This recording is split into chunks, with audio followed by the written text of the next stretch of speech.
السلام علیکم پیارے دوستو، اللہ کے پیارے نبی حضرت محمد مصطفیٰ صلی اللہ تعالیٰ علیہ وسلم نے اپنی حیات زندگی میں 9 رمضان دیکھے ہیں، یعنی کہ 9 رمضان گزارے ہیں۔ 10ویں رمضان کے شروع ہونے سے پہلے آپ اس دنیا سے پردہ فرما گئے، یعنی کہ آپ اللہ کے پاس تشریف لے گئے۔ اس طرح سے آپ نے اپنی زندگی میں روزے فرض ہونے سے وفات تک 9 رمضان گزارے ہیں۔ پیارے دوستو، آج کی اس ویڈیو میں ہم بات کرنے والے ہیں کہ اللہ کے پیغمبر حضرت محمد مصطفیٰ صلی اللہ تعالیٰ علیہ وسلم کی سحری اور افطاری کیسے ہوتی تھی، یعنی کہ آپ سحری اور افطاری میں کیا کیا چیزیں کھانا پسند کرتے تھے، اور ساتھ میں ہم آپ کو پیارے نبی صلی اللہ تعالیٰ علیہ وسلم کی افطاری کا ایک ایسا واقعہ بھی بتانے والے ہیں جس کو سن کر یقیناً آپ لوگوں کا دل خوش ہو جائے گا۔ ظاہر سی بات ہے، آپ نے پیارے نبی صلی اللہ تعالیٰ علیہ وسلم کا نام سن کر اس ویڈیو کو لائک تو کیا ہی ہوگا، تو بس آپ اس ویڈیو کو آخر تک دیکھتے رہیے گا، اور آپ عاشق رسول ہے تو کمنٹ باکس میں یا رسول اللہ لکھ کر اس ویڈیو کو آگے شیئر بھی کر دے۔ تو چلیے دوستو شروع کرتے ہیں۔ دوستو، حضرت انس رضی اللہ تعالیٰ عنہ فرماتے ہیں کہ اللہ کے نبی صلی اللہ تعالیٰ علیہ وسلم مغرب کی نماز سے پہلے چند کھجوروں سے افطاری فرماتے تھے، یعنی کہ آپ تازہ کھجوروں سے افطاری کرتے تھے۔ اگر تازہ کھجور نہ ملتے تو پھر آپ خشک کھجور سے، یعنی کہ سوکھے کھجور سے افطاری فرماتے، اور اگر کبھی خشک کھجور بھی نہ ہوتے تو پھر آپ چند چلو پانی پی کر افطاری کرتے تھے، یعنی کہ تھوڑے سے پانی کو پی کر آپ افطاری کرتے تھے۔ ایک اور حدیث پاک میں ہے کہ اللہ کے نبی صلی اللہ تعالیٰ علیہ وسلم ان کھجوروں سے یا پھر کسی ایسی چیز سے افطاری فرماتے تھے جو آگ کی پکی ہوئی نہ ہوتی تھی، جیسے کہ پھل اور فروٹس، یعنی کہ آپ اس طرح کی چیزوں سے روزہ کرنا یعنی افطار کرنا زیادہ پسند فرماتے تھے۔ اسی لیے یاد رکھے، تازہ کھجور سے افطاری کرنا یہ مستحب ہے، اور اگر تازہ کھجور نہ ملے تو خشک کھجور سے یعنی چھوارے سے روزہ کھولنا بھی بہتر ہے، اور اگر کبھی خشک کھجور بھی نہ ملے تو پھر پانی سے افطاری کرنا بھی ہمارے نبی صلی اللہ تعالیٰ علیہ وسلم کی سنت ہے، یا پھر اس کے علاوہ جوس یا دودھ کے ساتھ بھی روزہ کھولنا بہتر ہے۔ یاد رکھے، اللہ کے نبی صلی اللہ تعالیٰ علیہ وسلم افطاری میں آگ پر پکی ہوئی چیزوں کو نہیں کھاتے تھے۔ اس کا مطلب یہ نہیں کہ اس کے لیے آپ نے منع فرمایا ہے، بلکہ اس کے بارے میں آپ نے ارشاد فرمایا ہے کہ افطاری میں آگ کی پکی ہوئی چیزوں کو کھانے سے پیٹ کو نقصان پہنچتا ہے، معدے کو نقصان پہنچتا ہے، اسی لیے آپ اپنے آپ کو اس پریشانی سے بچانے کے لیے ایسا کرتے تھے۔ مگر آج کل تو دیکھنے میں آتا ہے کہ زیادہ تر لوگ افطاری میں سموسے اور پکوڑے کو کھانا ہی زیادہ پسند کرتے ہیں، مگر یاد رکھے ایسا اللہ کے پیارے نبی صلی اللہ تعالیٰ علیہ وسلم کبھی نہیں کرتے تھے۔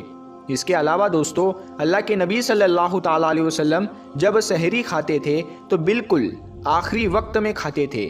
ادھر حضرت بلال اذان دے رہے ہیں اور ادھر آپ آخری لقمہ کھا رہے ہیں، اور ادھر سورج نیچے ہوا یعنی کہ ڈوبا اور آپ نے اپنے منہ میں کھجور رکھی یعنی کہ افطاری کی۔ ایسا آپ اس لیے کرتے تھے تاکہ اپنے امت پر بھوک کا وقت کم سے کم آئے۔ ایک مرتبہ اللہ کے نبی صلی اللہ تعالیٰ علیہ وسلم سحری کے وقت میں بکرے کی سیری کھا رہے تھے، حضرت علی بھی آپ کے ساتھ میں تھے۔ اتنے میں حضرت بلال رضی اللہ تعالیٰ عنہ آئے اور عرض کرنے لگے، یا رسول اللہ صلی اللہ تعالیٰ علیہ وسلم، وقت ختم ہو گیا ہے، میں اذان دینے جا رہا ہوں، آپ برائے مہربانی کھانا پینا بند کریں۔ اور یہ کہہ کر حضرت بلال اذان دینے چلے گئے اور اذان دینے کی تیاری کرنے لگے۔ اتنے میں حضرت بلال کو خیال آیا کہ پتہ نہیں میرے نبی نے کھانا پینا بند کیا ہے یا نہیں، اسی لیے حضرت بلال واپس آ گئے اور آ کر دیکھا تو ابھی بھی اللہ کے نبی سحری کھا رہے تھے۔ یہ دیکھ کر حضرت بلال نے کہا، یا رسول اللہ، اللہ کی قسم سحری کا وقت ختم ہو گیا ہے، صبح ہو گئی ہے۔ تو یہ سن کر آپ صلی اللہ تعالیٰ علیہ وسلم نے اپنے ہاتھ نیچے کر لیے اور کہنے لگے، اے بلال، ابھی وقت باقی تھا، لیکن تیری قسم کھانے پر اللہ نے اس کو پہلے ہی نکال دیا کہ تیری قسم کہیں جھوٹی نہ پڑ جائے۔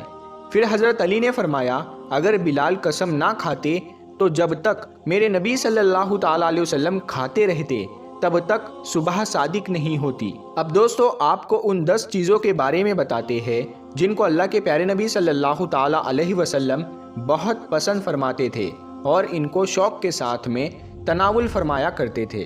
یاد رکھے اللہ کے پیارے نبی صلی اللہ تعالی علیہ وسلم کا کھانا پینا بڑا ہی سادہ تھا۔ شہد، زیتون کا تیل، کدو تو آپ بڑے شوق سے کھاتے تھے۔ آپ اپنے منہ اور دانتوں کا بھی بہت خیال رکھتے تھے، اس وجہ سے آپ کچا پیاز اور لہسن کبھی نہیں کھاتے تھے۔ آپ پیاز اور لہسن کو ان کی بدبو کی وجہ سے ناپسند فرماتے تھے۔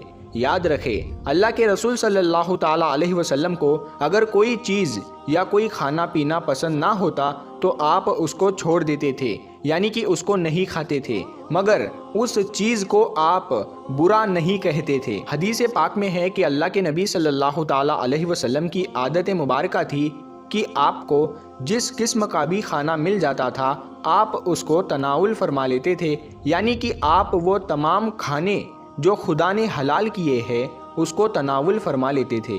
مگر یہ 10 چیزیں اللہ کے نبی کو بہت زیادہ پسند تھی، ان کو آپ بڑے ہی شوق کے ساتھ تناول فرماتے تھے۔ نمبر 1، کھجور۔ دوستو اللہ کے پیارے نبی حضرت محمد صلی اللہ تعالی علیہ وسلم کو کھجور سب سے زیادہ پسند تھی۔ آپ چند کھجوروں سے افطاری فرماتے تھے، یعنی کہ تازہ کھجوروں سے آپ افطاری کرتے تھے۔ اگر تازہ کھجور نہ ملتی تو پھر آپ خشک کھجور سے افطاری کرتے تھے، اور اگر خشک کھجور بھی نہ ملتی تو پھر آپ پانی سے افطاری کرتے تھے۔ کھجوروں میں سب سے زیادہ آپ کو اجوا کھجور سب سے زیادہ پسند تھی۔ آپ صلی اللہ تعالی علیہ وسلم نے فرمایا کہ جس گھر میں کھجور ہوتے ہیں اس گھر میں کبھی بھی فاقہ نہیں ہوتا ہے۔ نمبر 2، انگور۔ دوستو اللہ کے پیارے نبی حضرت محمد صلی اللہ تعالی علیہ وسلم کو انگور کھانا بھی بہت پسند تھا، یعنی کہ آپ انگور کو بڑے ہی شوق کے ساتھ میں کھاتے تھے، کیونکہ اگر انسانی صحت کے لیے بھی ایک یہ بہت ہی فائدہ مند پھل ہے۔ نمبر 3، انار۔ دوستو پیارے نبی صلی اللہ تعالی علیہ وسلم کو انار کھانا بھی بہت زیادہ پسند تھا۔ آپ انار کو بھی بڑے شوق کے ساتھ میں کھاتے تھے۔ آپ نے فرمایا کہ انار جنت کے پھلوں میں سے ایک پھل ہے۔ نمبر 4، انجیر۔ دوستو اللہ کے نبی حضرت محمد صلی اللہ تعالی علیہ وسلم کی پسندیدہ غذاؤں میں سے ایک غذا انجیر بھی ہے۔ آپ نے فرمایا کہ انجیر بھی جنت کے پھلوں میں سے ایک پھل ہے، کیونکہ جنت میں جتنے بھی پھل ہوں گے وہ انجیر کی طرح ہوں گے۔ ان میں انجیر کی طرح نہ کوئی چھلکا ہوگا اور نہ ہی کوئی گٹلی ہوگی۔ اس کے علاوہ آپ صلی اللہ تعالی علیہ وسلم نے فرمایا کہ انجیر کا پھل کئی طرح کی بیماریوں کو بھی روکتا ہے۔ نمبر 5، تربوز۔ دوستو اللہ کے نبی حضرت محمد صلی اللہ تعالی علیہ وسلم کو افطاری میں تربوز بھی بہت زیادہ پسند تھا۔ آپ اکثر تربوز کو کھجور کے ساتھ میں ملا کر کھاتے تھے۔ حضرت عائشہ رضی اللہ تعالی عنہا سے روایت ہے کہ رسول خدا صلی اللہ تعالی علیہ وسلم اکثر تربوز کو کھجوروں کے ساتھ میں ملا کر کھاتے تھے۔ نمبر 6، دودھ۔ دوستو دودھ بھی ہمارے پیارے نبی حضرت محمد صلی اللہ تعالی علیہ وسلم کی پسندیدہ غذا میں سے ایک غذا تھی۔ آپ کو دودھ بہت زیادہ پسند تھا۔ آپ اکثر گائے اور بکری کا دودھ استعمال کرتے تھے۔ آپ دودھ کو کبھی خالص تو کبھی پانی میں ملا کر پینا پسند کرتے تھے۔ نمبر 7، شہد۔ دوستو اللہ کے پیارے نبی صلی اللہ تعالی علیہ وسلم کو شہد بھی بہت زیادہ پسند تھا۔ آپ اکثر شہد کا استعمال کرتے تھے، اور یہی نہیں شہد کا ذکر قرآن پاک میں بھی کئی دفعہ آیا ہے۔ نمبر 8، گوشت۔ دوستو پیارے نبی صلی اللہ تعالی علیہ وسلم کو گوشت کھانا بھی بہت پسند تھا۔ آپ نے فرمایا کہ دنیا اور جنت دونوں جگہ میں سب کھانوں کا سردار گوشت ہوگا۔ آپ شوربے والے گوشت کو زیادہ پسند فرماتے تھے۔ حدیث پاک میں آیا ہے کہ اللہ کے پیارے نبی شوربے والا اور بھنے ہوئے گوشت کو زیادہ شوق سے تناول فرماتے تھے۔ آپ کو بکرا اور بکری، دمبا اور اونٹ کا گوشت سب سے زیادہ پسند تھا۔ نمبر 9، جو کی روٹی۔ دوستو اللہ کے نبی حضرت محمد صلی اللہ تعالی علیہ وسلم کو جو کی روٹی بھی بہت زیادہ پسند تھی۔ آپ اکثر جو کی روٹی کھانا پسند کرتے تھے اور بغیر چھانے ہوئے آٹے کی موٹی روٹی تناول فرماتے تھے۔ نمبر 10، چاول۔ دوستو پیارے نبی صلی اللہ تعالی علیہ وسلم کو چاول کھانا بھی بہت زیادہ پسند تھا۔ آپ چاول کو بھی بڑے شوق کے ساتھ میں کھاتے تھے۔ آپ صلی اللہ تعالی علیہ وسلم نے فرمایا کہ اللہ نے چاول کے دانوں میں بہت برکت رکھی ہوئی ہے۔ تو پیارے دوستو ہم امید کرتے ہیں اور یہ یقین کرتے ہیں کہ آپ کو یہ ویڈیو بے حد پسند آئی ہے۔